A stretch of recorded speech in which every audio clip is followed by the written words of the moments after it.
మన అన్నగారు నందమూరి తారక రామారావు గారు ఆయన ₹2 కిలో బియ్యం ప్రజలకి అందజేశారు. అట్లానే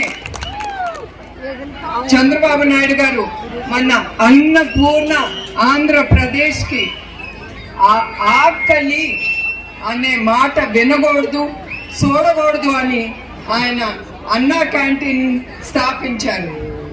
ఆయన హయాంలో 364 అన్నా క్యాంటీన్లు స్థాపించారు. ప్రతిరోజు 2,25,000 మంది భోంచేసేవారు ఆ క్యాంటీన్లో.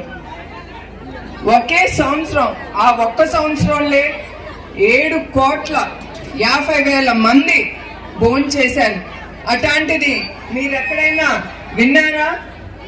అది మీకోసం, ప్రజల కోసం ఆయన తీసుకొచ్చింది.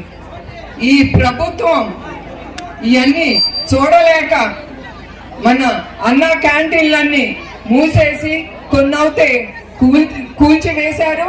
చాలా అరాచకాలు కూడా చేశారు నడిపే వాళ్ళ మీద. కానీ మన తెలుగుదేశం కార్యకర్తలు కానీ దాతలు కానీ ఒక అడుగు వెనక్కేయలేదు. వాళ్ళు ఈ అన్నా క్యాంటీన్ ముందుకు తీసుకెళ్లారు. ఇప్పుడు వరకు 150 అన్నా క్యాంటీన్లు మన కార్యకర్తలు కానీ దాతలు కానీ ముందుకు తీసుకెళ్లారు.